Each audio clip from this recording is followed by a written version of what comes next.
বিশ্বব্যাপী দৈনিক তেল সরবরাহের পূর্বাভাস কমিয়েছে আন্তর্জাতিক জ্বালানি সংস্থা আইইএ।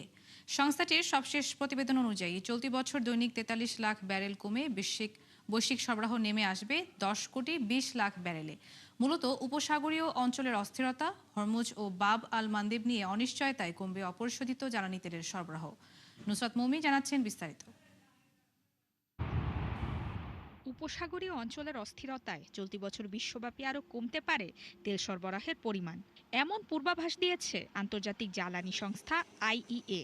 সবশেষ মাসিক প্রতিবেদনে সংস্থাটি বলছে দৈনিক সরবরাহ ৪৩ লাখ ব্যারেল কমে নেমে আসবে ১০,২০,০০,০০০ ব্যারেলে। মূলত হরমুজ খুলে দেয়া এবং বাব আল মান্দেব প্রণালীতে নির্বিঘ্নে জাহাজ চলাচল নিশ্চিতে এখনও সমঝোতা হয়নি। ফলে বছরের বাকি সময়ের জন্য তেল সরবরাহের পূর্বাভাস আরও কমায় সংস্থাটি। এরই মধ্যে এক সপ্তাহের সর্বনিম্নে নেমেছে হরমুজে জাহাজ চলাচল। গবেষণা সংস্থা কেপলারের তথ্য বলছে মঙ্গলবার প্রণালীটি দিয়ে পার হয়েছে মাত্র ৮টি জাহাজ। ইরান যুক্তরাষ্ট্র সংঘাত শুরুর আগে যেখানে প্রতিদিন গড়ে চলাচল করত ১৪০টি।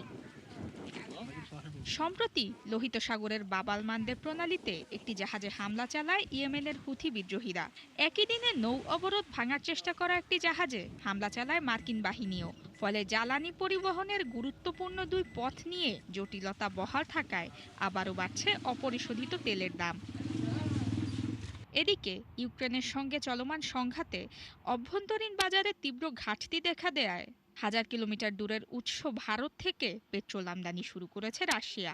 এর আগে ভারতে জ্বালানি রপ্তানি করলেও এবারই প্রথম দেশটি থেকে আমদানি করেছে মস্কো, যা সামনে নিয়ে এসেছে রাশিয়ার অভ্যন্তরীণ সরবরাহ সংকটের বিষয়টিকে। নুসরাত মৌমি, ৭১।